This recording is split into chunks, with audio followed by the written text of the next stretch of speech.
ایسے بھولے تجھے بڑا کوئی دنیا میں ہے کہاں ہے، کوئی دنیا میں ہے کہاں تیرے جیسا کوئی، ایسے بھولے تجھے بڑا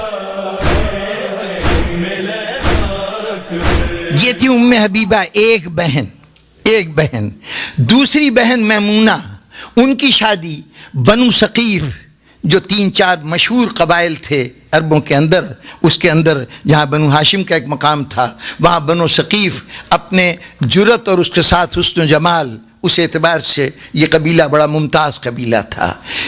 ایک بیٹی ابو سفیان کی میمونہ نام، وہ بیاہی گئی، بنو ثقیف کے ایک سردار تھے جن کا نام تھا ابو مرہ، ان کو یہ بیاہی گئیں، یہ وہاں پہ جا کے رہیں، مومنہ تھیں، مسلمان تھیں، شوہر بھی اور یہ بھی۔ جیسے جیسے اس گھر میں رہتی تھیں تو اسلام کے پرستار تھیں، اسلام کی نام لیوا تھیں۔ اگر زندگی میں کوئی تاریک پہلو تھا تو صرف یہ کہ ابو سفیان کی بیٹی ہیں۔ کبھی خیال آ جاتا تھا کہ میں اس دشمن خدا و رسول کی بیٹی ہوں تو انہیں بڑی ندامت سی محسوس ہوتی تھی۔ ہوتے ہوتے اس گھر کے اندر اللہ نے ان کو ایک چاند سی بیٹی عطا کی۔ جب بیٹی ملی تو اب طے ہوا کہ اس کا نام کیا رکھا جائے۔ اس زمانے میں چونکہ بچی اپنے حسن و جمال کے اعتبار سے غیر معمولی تھی، اس لیے سوچا گیا کہ اس کا نام بھی اسی حوالے سے رکھا جائے۔ سرزمین عرب کی ایک لیجنڈری پرسنالٹی تھی جس کا نام لیلا ہے۔ لیلا مجنون کا واقعہ آپ نے سنا ہے نا، تو حسن و جمال کے اعتبار سے لیلا کی شہرت تھی، تو کہا کہ اس کو ہم ام لیلا قرار دیتے ہیں۔ یہ لیلا کی ماں ہے، میمونہ کی بیٹی، ابو برہ کی بیٹی، نام اس کا ام لیلا رکھا گیا۔ اب ام لیلا پیدا ہوئی، اس خالص اسلامی ماحول کے گھرانے میں پروان چڑھتی رہیں۔ ہوتے ہوتے جب کبھی یہ سنتی تھیں کہ ان کا نانا ابو سفیان ہے تو یقیناً ان کو اذیت ہوتی تھی، لیکن وقت نے اب دل پہ اتنا مرہم رکھ دیا تھا کہ ابو سفیان کا خیال نہیں آتا تھا۔ بیاہ کے اب ایک وقت ایسا آیا کہ اس گھر میں آ گئیں کہ اس کے بعد دل میں وہ رشتہ بالکل فراموش ہو گیا۔ بیاہ کے کہاں آئیں؟ امام حسین علیہ السلام نے اپنی زوجیت میں لے لیا، جناب ام لیلا سے عقد کیا۔ اب جب اس گھر میں آ گئیں تو اب بھول گئیں کہ کس کی نواسی ہیں، کس گھرانے سے تعلق ہے، معاویہ سے کیا ربط ہے، اس گھرانے سے کیا تعلق ہے، یہ سب فراموش کر دیا۔ ہوتے ہوتے اس گھر میں آئیں تو اللہ نے وہ بیٹا عطا کیا، وہ فرزند عطا کیا کہ جو صورت و سیرت میں رسول کا سب سے زیادہ مشابہ تھا۔ اتنی بڑی نعمت مل جانے کے بعد اب اپنی اس کمی کو بالکل فراموش کر دیا، اب خوش ہیں، مطمئن ہیں، بہترین زندگی گزر رہی ہے۔ ہوتے ہوتے ایک مرحلہ آیا کہ حسین نے فیصلہ کیا کہ ہمیں مدینے سے سفر کرنا ہے، اور یہ سفر جناب ام لیلا بھی گھر کی دوسری خواتین کے ساتھ واقف ہیں کہ یہ سفر وہ سفر ہے کہ جس میں حسین وہ عظیم کارنامہ سر انجام دینے جا رہے ہیں جو انسانیت کے سر کا تاج ثابت ہوگا، جو انسانیت کی تاریخ کا سب سے عظیم واقعہ ہوگا۔ چنانچہ ام لیلا بہت خوش ہیں کہ اس کارنامے میں ان کو بھی حصہ لینے کا موقع ملا، شریک ہونے کا موقع ملا۔ اب ذہن میں بالکل یہ تصور نہیں ہوگا کہ میں کون ہوں اور میرا ماضی یعنی میرے نانا یا میرے نانی کون تھیں، یہ سب چیزیں تصور میں نہیں ہیں۔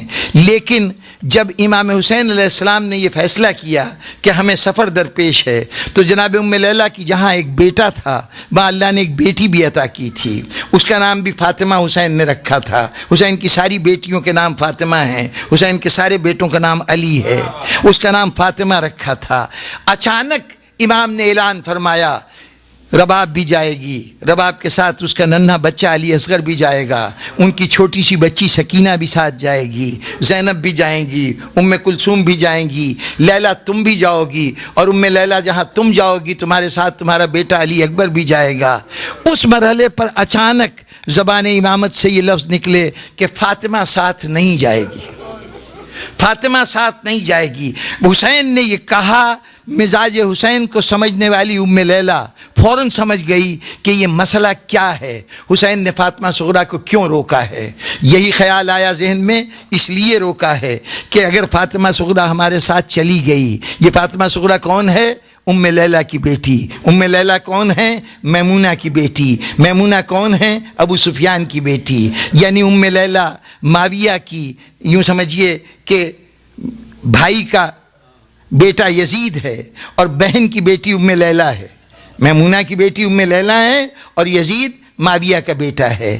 اب یہ ذہن میں خیال آیا کہ اگر کہیں یہ بیٹی اس یزید کے دربار میں پہنچ گئی تو ہو سکتا ہے کہ اس کی خاندانی عصبیت کوئی توجہ دلا دے کہ یہ کوئی غیر نہیں ہے، تمہاری پھوپھی زاد بہن ہے. تو اس صورت میں یقیناً یزید یہ رویہ اختیار کرے گا کہ باقی بیویوں سے ان کو الگ کر لیا جائے اور ان کو الگ لے جا کے محل میں آرام سے رکھا جائے. حسین کی غیرت اس بات کو گوارا نہیں کر سکتی تھی، چاہے سبب کچھ ہو، لیکن زینب و ام کلثوم قید میں جائیں اور حسین کی بیٹی قید میں جانے کے بجائے محل میں رکھی جائے، حسین یہ برداشت نہیں کر سکتے تھے. پھر قیامت تک سادات کا سر شرم سے جھک جاتا اگر حسین کی بیٹی یزید کے محل میں چلی جاتی. اس لیے امام حسین نے جناب فاطمہ صغریٰ کو ساتھ نہیں لیا. وجوہات ہمارے ذاکرین اکثر بیان کرتے ہیں کہ اس لیے ساتھ نہیں لیا کہ ان کی شباہت بہت زیادہ جناب سیدہ سے تھی. یہ نہیں چاہتے تھے امام حسین کہ جناب سیدہ بے پردہ پھرائی جائیں، ان کی شکل کی خاتون پھرائی جائے. جناب والا یہ بات جب ذہن میں آتی ہے تو ساتھ ہی سوال پیدا ہوتا ہے، کیا ام کلثوم جناب زینب یہ کیا ماں کی شکل نہیں رکھتی ہوں گی؟ جناب زینب تو کہلاتی ثانی زہرا ہیں.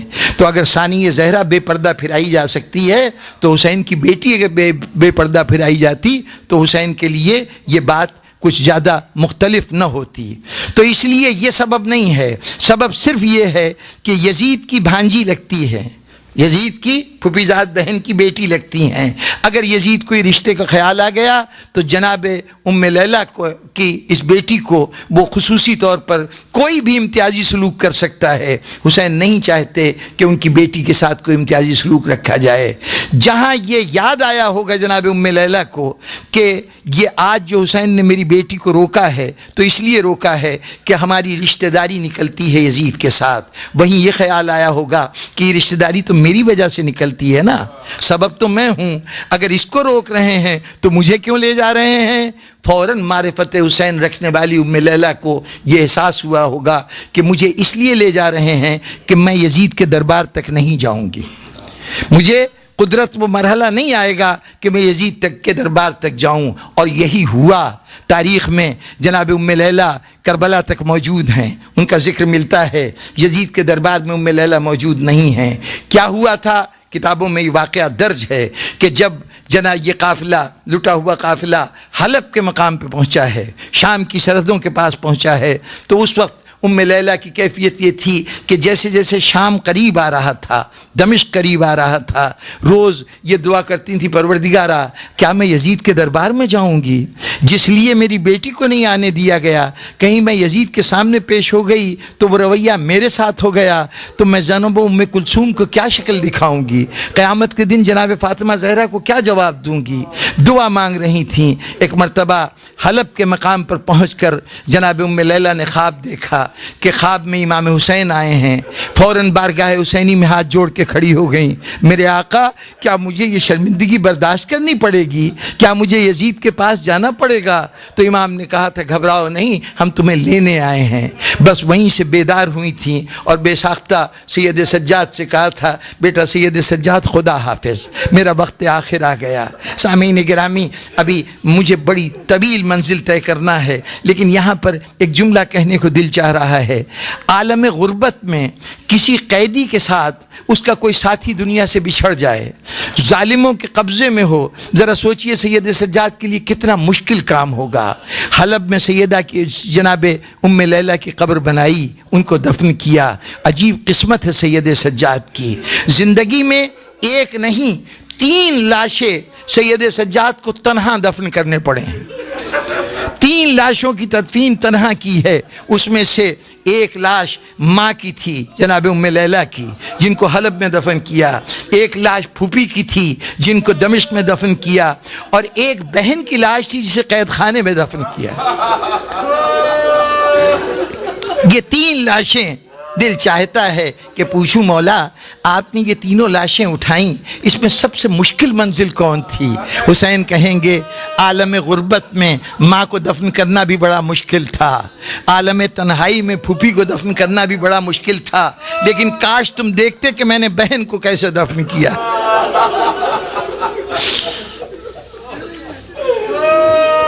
سامعین گرامی، عالم غربت میں سکینہ کو دفن کرنا کیوں مشکل ترین تھا؟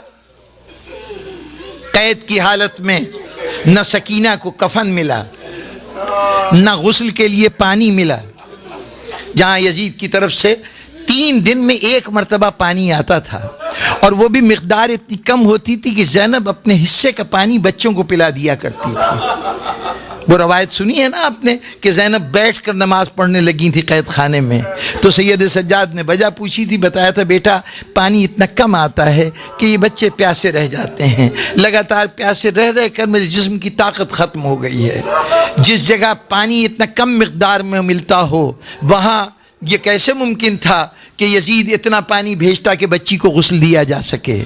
لیکن شریعت نے راستے بتائے ہیں، اگر کفن میسر نہ ہو تو جس لباس میں دنیا سے کوئی شخص جائے اسی میں دفن کر دیا جائے، اگر پانی میسر نہ ہو تو تیمم کرا دیا جائے غسل کے۔ لیکن ایک طریقے کا کوئی بدل نہیں تھا، کوئی اس کے لیے کوئی آلٹرنیٹ نہیں تھا، اور وہ طریقہ کیا تھا؟ بہر صورت قبر بھی کھودنی ہے اور اس میں دفن کرنا ہے۔ سید سجاد کے پاس قید خانے میں ذوالفقار بھی نہیں ہے، سوچئے قبر کیسے کھودی ہوگی۔ بس ایک جملہ، اور بات کو آگے بڑھاؤں کہ میں نے ایک مقتل میں صرف ایک جملہ پڑھا کہ سید سجاد نے قبر کھودی، سکینہ کو دفن کیا، اس کے بعد کھڑے ہوئے تو دونوں ہاتھوں کی انگلیوں سے، کلائی سے جو ہتھ کڑی کی کڑی تھی اس سے لہو بہہ رہا تھا۔ بہر طور سامعین گرامی، اس ام لیلہ کو اللہ نے علی اکبر عطا کیا۔ یہ علی اکبر جب پیدا ہوئے تو امام حسین نے ایک رسم ایسی قائم کی تھی جو امام حسین سے شروع ہوئی اور امام حسین پر ہی ختم ہو گئی۔ امام حسین علیہ السلام جب اللہ کوئی بیٹا دیتا تھا تو اس بیٹے کو اٹھاتے تھے اور لے جا کے مسجد میں رکھ دیا کرتے تھے، مسجد میں رکھ دیتے تھے، خداوندہ تو نے یہ نعمت مجھے عطا کی ہے، میں تیری بارگاہ میں نذر کرتا ہوں۔ جب سید سجاد پیدا ہوئے نا تو جناب امیر نے یہی طریقہ اختیار کیا، جب وہاں رکھ کے آئے تو جناب امیر موجود تھے، وہ خود گئے، پروردگارہ حسین تو تیری بارگاہ میں نذر کر گیا ہے، میں اس امانت کو میں لے رہا ہوں، جب تیری مصلحت ہو تو یہ امانت مجھ سے تو لے سکتا ہے۔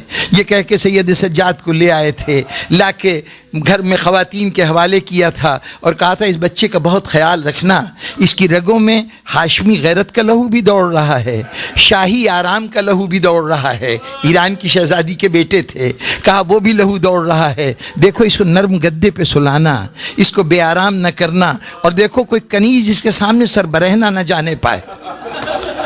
اس انداز سے سید سجاد کی پرورش ہو رہی تھی۔ جب علی اکبر پیدا ہوئے، اب جناب امام حسین نے اسی طرح لے جا کے مسجد میں رکھ دیا۔ اب علی ابن ابی طالب موجود نہیں ہیں کہ وہ جائیں اور حسین کو اٹھا کے لائیں۔ جیسے ہی زینب کو احساس ہوا کہ بابا نہیں ہیں تو بابا کی نمائندگی کرتے ہوئے زینب نے سر سے پیر تک چادر اوڑھی، مسجد میں گئیں، خدا بندہ اگر علی ہوتے تو وہ اٹھاتے، میں علی کی جگہ اس بچے کو میں اٹھا رہی ہوں، تیری امانت سمجھ کے اس کی پرورش میں کروں گی۔ اب وہ بچہ پلا، علی اکبر پلے تو زینب کی آغوش میں پلے۔ دنیا میں وہ ماں کے حوالے سے نہیں جانے جاتے تھے، زینب کا فرزند کہلاتے تھے۔ اس انداز سے پروان چڑھتے گئے۔ بس جناب والا مختصر کروں کلام کو، ہوتے ہوتے کربلا میں وہ گھڑی آئی، وہ منزل آئی کہ جس میں امام حسین کے سامنے فرزند کھڑا ہے، بابا اب مجھے اجازت دیجئے۔ حسین اس سے پہلے سب سے پہلے علی اکبر سے کہہ چکے تھے بیٹا پہل تو کر، لیکن اصحاب آ کے کھڑے ہو گئے تھے ہاتھ جوڑ کر، مولا ہماری وفا پر قیامت تک کے لیے داغ لگ جائے گا کہ ہم زندہ رہیں اور علی شبیہ پیغمبر مارا جائے۔ لوگوں نے اصرار کیا کہ حسین نہ بھیجیں، چنانچہ اب جب اصحاب سارے کے سارے شہید ہو گئے تو جناب علی اکبر سامنے آئے، ہاں بیٹے جانا چاہتے ہو جاؤ، خدا حافظ۔ اس وقت یہ جملہ کہا تھا، خدا بندہ گواہ رہنا، اس کو بھیج رہا ہوں جو صورت و سیرت میں تیرے رسول کا سب سے زیادہ مشابہ ہے۔ یہ سنا، علی اکبر نے یہ سنا، اچانک گھوڑے کے اوپر چڑھنا چاہتے ہیں میدان کی طرف جائیں، حسین آگے بڑھے، بیٹا یوں نہیں، ایسے نہیں جاؤ، وہ جس پھوپھی نے ماں بن کے پالا ہے اس سے تو خدا حافظ کہہ دو، اس سے تو اجازت لے لو۔ شوق شہادت میں جیسے امام سے اجازت ملی تھی دل باغ باغ ہو گیا تھا۔ اب جو امام نے یہ کہا کہ ذرا پھوپھی سے اجازت تو لے لو، علی اکبر کے اوپر ایسا لگا جیسے اوس پڑ گئی، ایک مرتبہ مزمحل ہو گئے، بابا اس امتحان میں نہ ڈالیے، پھوپھی آسانی سے اجازت نہیں دیں گی۔ نہیں بیٹے، میں دیکھنا چاہتا ہوں مشکل کشا کا پوتا اپنی مشکلوں کو کیسے حل کرتا ہے۔ آگے آگے سر جھکائے ہوئے علی اکبر چلے، پیچھے پیچھے حسین چلے، خیمے کے اندر داخل ہوئے، پھوپھی کے پاس پہنچے، پھوپھی بے اختیار اٹھ کے کھڑی ہو گئی، بیٹا صبح سے تیری شکل دیکھنے کو ترس رہی تھی، بیٹے صبح میں نے تیری اذان کی آواز سنی تھی، اس کے بعد سے تجھے دیکھنے کے لیے دل بےتاب تھا، شکریہ تیرا کہ تو آ گیا، پھوپھی کے دل کو ٹھنڈک ملی۔ آ بیٹے، میرا دل چاہتا ہے کہ تجھے اسی طرح گود میں لٹاؤں جیسے بچپن میں تو لیٹا کرتا تھا۔ زینب زمین پہ بیٹھ گئی، علی اکبر نے زانو پہ سر رکھا، پھوپھی نے بالوں میں کنگھی کرنی شروع کی۔ اس موقع پر ایک مرتبہ علی اکبر مخاطب ہوئے، پھوپھی اماں آپ سے ایک سوال کروں، ایک بات پوچھوں؟ ہاں بیٹے پوچھ، کیا بات پوچھنا چاہتا ہے؟ پھوپھی اماں یہ تو بتائیے آپ کا رتبہ بڑا ہے یا آپ کی والدہ گرامی جناب سیدہ کا رتبہ بڑا ہے؟ آپ کا مرتبہ بلند ہے یا میری دادی سیدہ کا رتبہ بلند ہے؟ کہا بیٹے تو یہ سوال پوچھ رہا ہے، ارے کہاں وہ دو جہان کی شہزادی، وہ جنت کے خواتین کی سردار، میرے لیے تو یہ بہت بڑا اعزاز ہے کہ مجھے ان کی دختر کہا جاتا ہے، ورنہ میں تو ان کی کنیزی کے قابل بھی نہیں ہوں۔ جناب زینب نے یہ ارشاد فرمایا، کہا اچھا تو ان کا رتبہ بہت بلند ہے آپ کے مقابلے میں؟ کہا ہاں بیٹے ان کا رتبہ ہم سے مقابلہ ہی نہیں ہو سکتا، ان کا بہت بلند ہے۔ بس ایک مرتبہ گودی سے اٹھے، کہا پھوپھی اماں اگر یہ بات ہے نا ان کا رتبہ بہت بلند ہے تو آج ان کے لال پر اپنے لال کو قربان کر دیجیے۔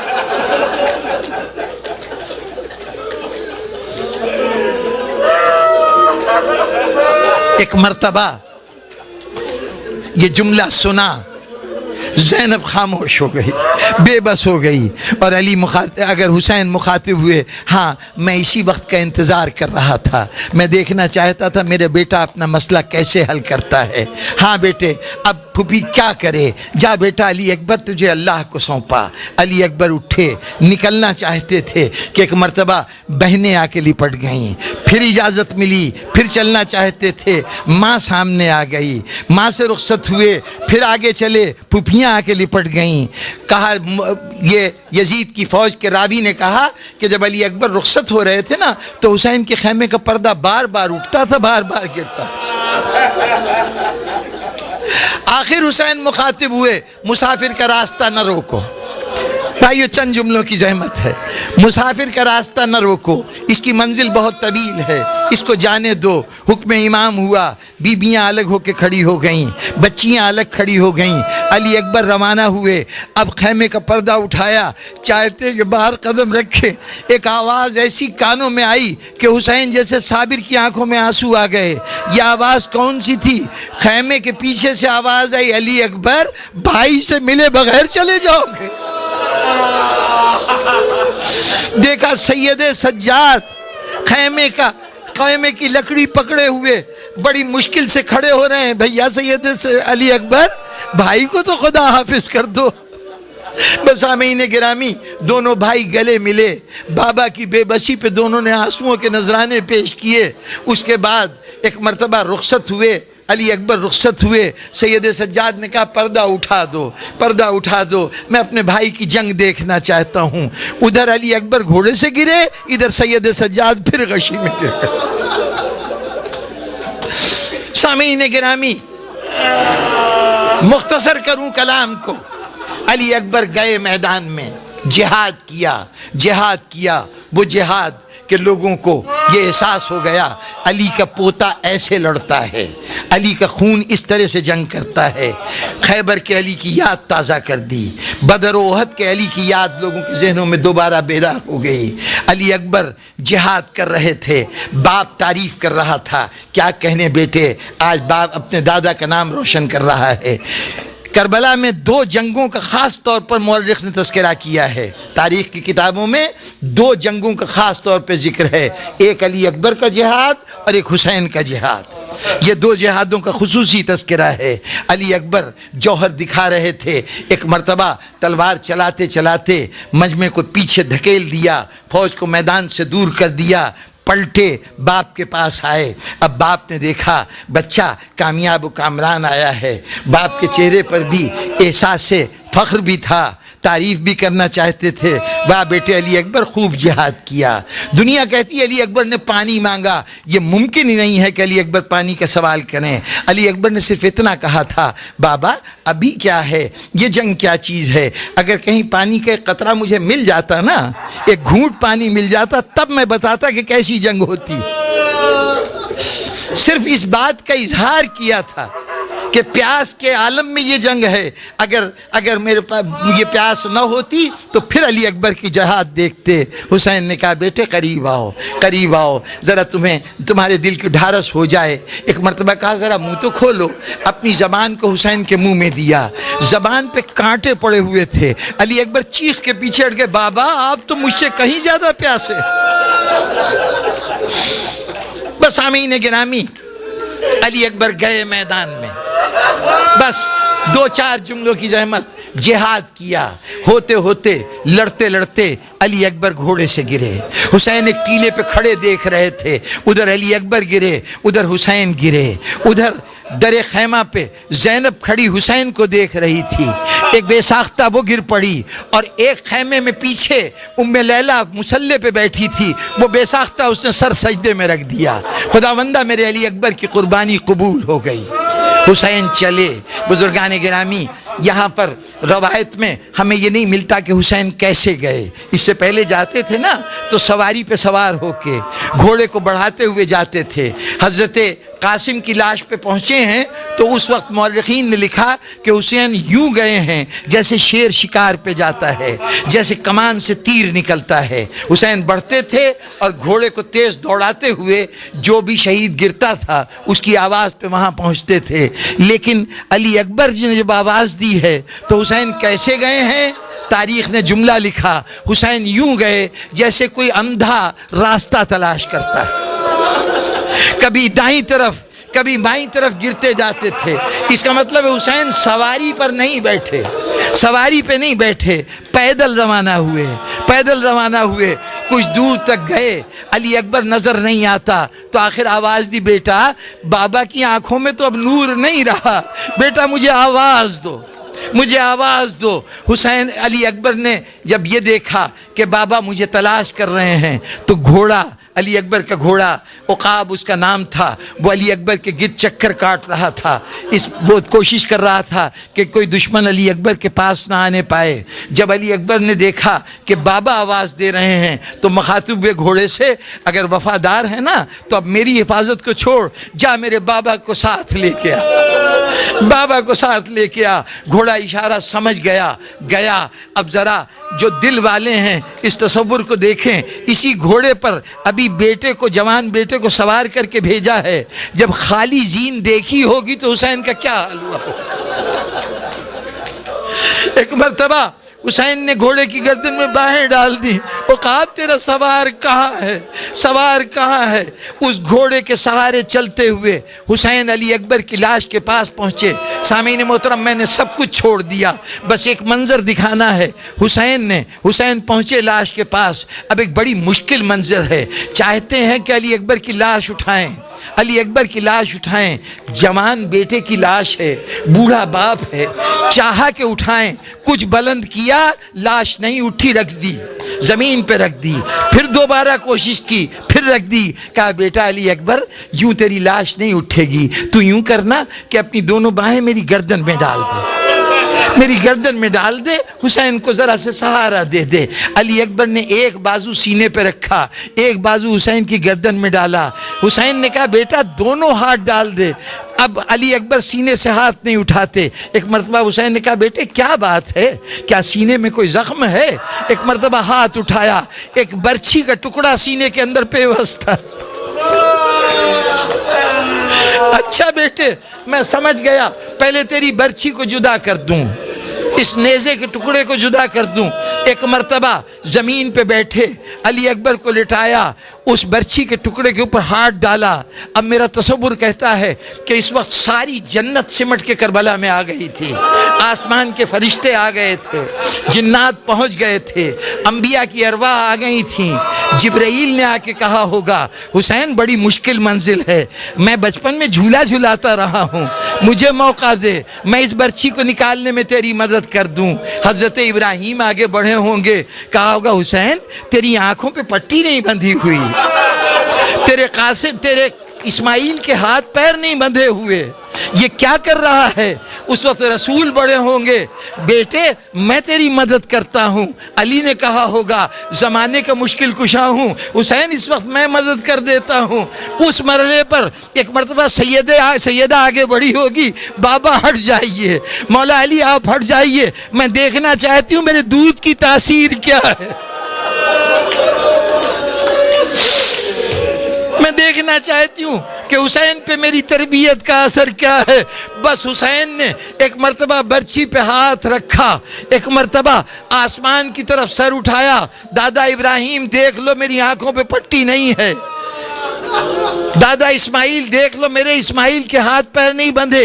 ایک مرتبہ یا علی کہا، سینے سے برچھی نکالی، جوان بدن علی اکبر کا کانپا، علی اکبر کا بدن کانپا تو زمین کربلا میں زلزلہ آیا تو خیمے میں بیٹھی ہوئی زینب بے ساختہ اٹھی، بھیا ٹھہر جاؤ میں مدد کے لیے آتی ہوں۔ حسین نے لاش رکھ دی، کہا بہن میں نے تیرے پردے پر علی اکبر کو قربان کیا، ابھی باہر نہ آنا۔ اور یہ کہہ کے بزرگان محترم علی اکبر کی لاش اٹھائی، خدا جانے کس طرح کانوں پہ لاش ڈالی، کس طرح گھوڑے پہ وہ لاش رکھ کے در خیمہ پہ پہنچے اور وہاں پہنچ کر اب تک تو بڑی ہمت دکھائی تھی حسین نے، اب چاہتے ہیں کہ اس لاش کو ایک مرتبہ گنج شہیدہ میں لے جا کے رکھ دیں، لیکن حسین سے اب لاش نہیں اٹھتی۔ آواز دی باقر آ جاؤ، اے بچوں آ جاؤ، آؤ اپنے بھائی کے جنازے کو اٹھاؤ، اسے گنج شہیدہ تک پہنچاؤ، حسین سے جوان لاشا نہیں اٹھتا۔ ماتم حسین۔